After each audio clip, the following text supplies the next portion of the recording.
Já estamos de volta com Hora Geral nesta manhã de quinta-feira. Agora é hora de esporte. Vamos lá?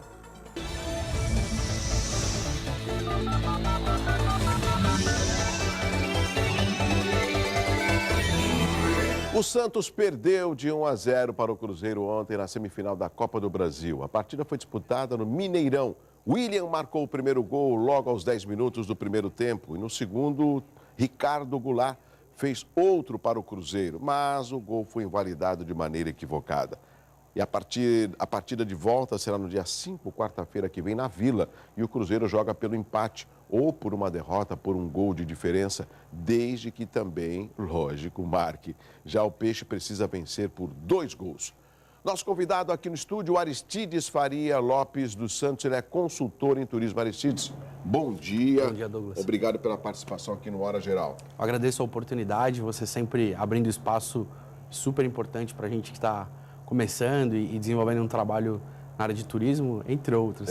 Não, mas é importante, o Aristides e amigos do Hora Geral, turismo, no meu entendimento, foi o principal alavancador da economia na Espanha, apesar da crise que a Europa está passando. Mas nós, por exemplo, eu estou aqui nessa cidade há 50 anos, amo a cidade de Santos. Ainda ontem, muito rapidamente, eu consegui, no final da tarde, eram quase 7h30 da noite, dar uma volta de bicicleta pela orla, parar no Canal 6, tomar uma água de coco, é gostoso. Isso é a cidade de Santos. Mas a gente não pode fazer a cidade de Santos, no meu entendimento, só para os santistas. A gente tem que preocupar também com o turista. E quando a gente fala de turista, a gente lembra de turismo. As cidades, no meu entendimento, por serem próximas umas das outras, eu não vejo um projeto de turismo que agregue todas essas cidades. Você, como consultor de turismo, pode avaliar. Existe um projeto de turismo na nossa região? É verdade.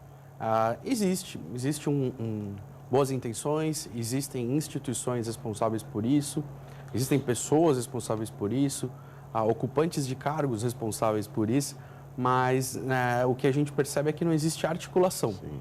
A gente percebe que existem ações pontuais nos municípios, existem esforços individuais, mas nem sempre esses esforços caminham em harmonia uns com os outros. Agora, você falando que existem pessoas, existem responsáveis, existem pastas, mas a gente não sabe se ela está atendendo a demanda.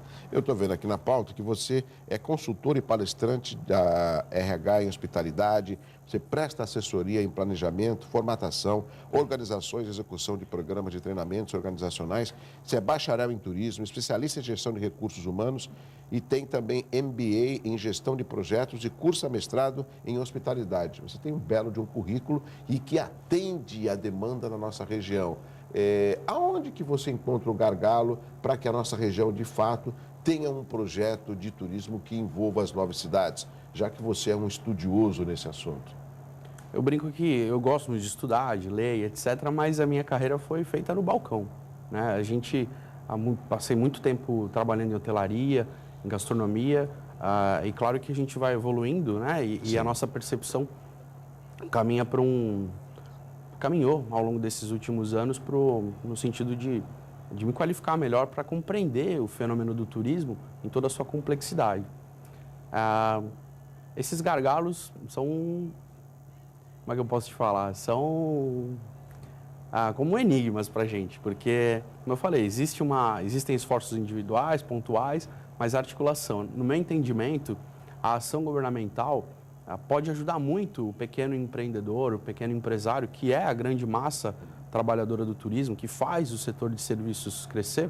A gente tem, Douglas, você sabe, mais de 60% dos empregados na região, das carteiras de trabalho assinadas na região, são do setor de serviços.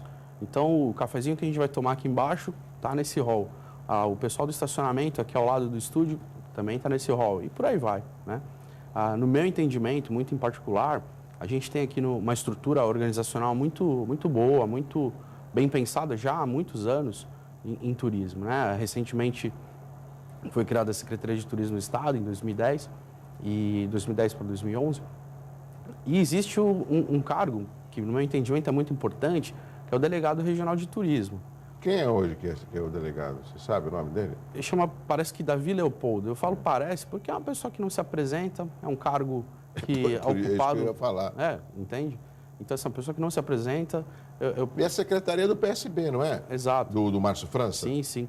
E Bom, você o Márcio sabe França que... tem que colocar no mínimo alguém que conheça a região e que a gente conheça, né? Sim. É interessante porque, permita-me citar um programa anterior, né? Fica à do vontade. Caio. Quando o Caio veio aqui, após eleito, vocês comentaram diversas vezes sobre o turismo. Isso. Sobre o turismo regional, né? E esse cargo em específico tem um delegado, né? Ele tem a função de trazer para a região a política estadual de turismo. No mínimo. No mínimo, né? E por menos que seja da área, não concordo, mas por menos que seja da área, por menos que conheça as pessoas que já trabalham nesse segmento, ele tem a incumbência de trazer a política estadual para a região e fomentar esse programa esses esforços, a integração desses esforços de regionalização. Falando aqui, eu conheço muito bem o Márcio França, se elegeu agora vice-governador, Aristides. Eu acho que o único projeto que eles conseguiram implantar é um ônibus que faz uma rota, né? Isso. É uma rota turística, né? Sim, sim. Chama Roda São Paulo. Rota São Paulo, que é, lógico, um percurso turístico que para em alguns pontos turísticos. Me desculpe, hein? Isso é muito pequeno para a nossa região. A minha preocupação, nós estamos próximos da temporada de cruzeiro, onde milhares de pessoas embarcam e desembarcam aqui no nosso terminal. Eu não vejo um pacote que inclua, vamos supor, a pessoa, em vez de embarcar no sábado, ela vai embarcar no sábado, mas ela chega aqui na quarta, permanece alguns dias, faz o roteiro dos fortes, vê a gastronomia de Santos, do Guarujá, vai até no Memorial das Conquistas, vai no Museu Pelé, vai até Peruíbe, tem a Lama Negra, entendeu? Ou seja, vai até Itaém, tem a Cama de Anchieta, ou seja, faz um roteiro para que essa região seja divulgada pelos turistas que chegam aqui.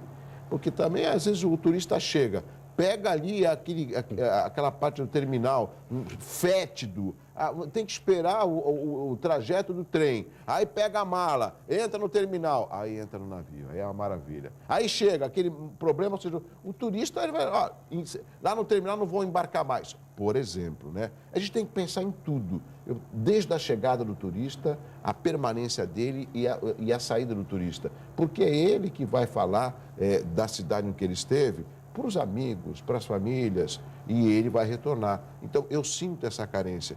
Quem consegue fazer um trabalho nesse sentido é o Convention Bureau, através dos eventos. O Alex Mendes também já esteve aqui e ele é um grande incentivador dessas ações no turismo. Não sei se você conhece o Alex Mendes. Sim, sim.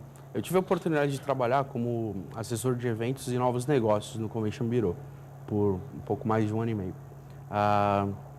É uma entidade que faz um trabalho excepcional, muitas vezes incompreendida, mas a gente precisa fazer uma citação que uma entidade sozinha uma andorinha só não faz verão. Não consegue fazer um trabalho sólido, consistente e de longo prazo. A gente precisa, sim, de ações imediatas, ações de médio prazo, que a temporada está aí, né? Sim. Precisa de ações de médio prazo e de longo prazo também. Como você comentava anteriormente, há instantes. A gente tem um projetinho, uma verbinha. Será que vai vir? É tudo muito pequeno, né? Será que vem? Vamos aguardar os movimentos. Depois da eleição a gente resolve. Então, a gente muitas vezes fica à mercê do momento. E isso para o turismo em especial, claro que educação, saúde, tudo isso caminha no mesmo sentido, mas para o turismo isso é muito prejudicial no nosso entendimento. Então é interessante que o Convention Bureau esteja em articulação com outras instituições, outras entidades do terceiro setor, com os mais de 150 associados. É interessante que tanto a hotelaria, os restaurantes, as cooperativas de táxi, sindicatos, trabalhem em prol do centro de convenções, por exemplo, e de outros espaços de eventos, porque a gente, muito dos grandes eventos que vão acontecer na região, que já aconteceram, são realizados no Mendes Convention Center, mas o impacto que esses eventos trazem é muito grande. Toda a região. Toda a região. Então, assim, e quanto mais quanto mais diversificada for a nossa oferta, quanto mais qualificado forem os nossos funcionários, os nossos trabalhadores do turismo, do setor de serviço, melhor a gente vai ter, melhor a nossa imagem vai ser no mercado, mais competitivo vai ser o nosso destino. Certo. Aristides, eu tenho que chamar o intervalo, mas rapidamente tem uma pergunta no 3041-6777. Tem como colocar a pergunta, Desirê? do nosso telespectador. Não, tem uma outra pergunta. Isso é do Fernando Ribeiro, do Embaré. Não existe uma falta de profissionalismo no trato das questões turísticas na região? Olha só a preocupação do telespectador. Existe, Aristides? Sim. Eu costumo brincar, mas brincar falando a verdade, né? Existe um apagão de mão de obra, como se costuma dizer. Sim. E aí se imputa muitos dos problemas à falta de qualificação. Já virou piada, né? Faz o Pronatec, que é um programa excepcional, muito bacana e tal. Mas, assim, existe também, por um outro lado, um apagão institucional. Um apagão de gestão profissional. Você vê isso no Convention Bureau. Imagina, as pessoas que estão lá são altamente qualificadas, são da área, etc. Na secretaria, sim, existem muitos profissionais da área de turismo, com experiência na área, com formação, mas sozinhos, à mercê de quem vai ser o secretário. Será que o secretário vai dar espaço para trabalhar? Então, assim, o turismo muitas vezes fica como uma moeda de barganha em termos de secretarias, etc. Essa questão da falta de mão de obra, concordo naturalmente. O setor de serviços tem esse problema. Ao mesmo tempo que ele emprega pessoas sem experiência, ele acaba carecendo de pessoas qualificadas. Então, é um ciclo vicioso, não sei se virtuoso, mas sim, vicioso, de falta de mão de obra qualificada. Aristides, peço sua licença, tem que chamar o intervalo comercial. Tem mais perguntas pelo 3041-6777. O tema é envolvente e importante. Nós voltamos já depois do intervalo com o Hora Geral aqui na Santa Cecília TV. É rápido.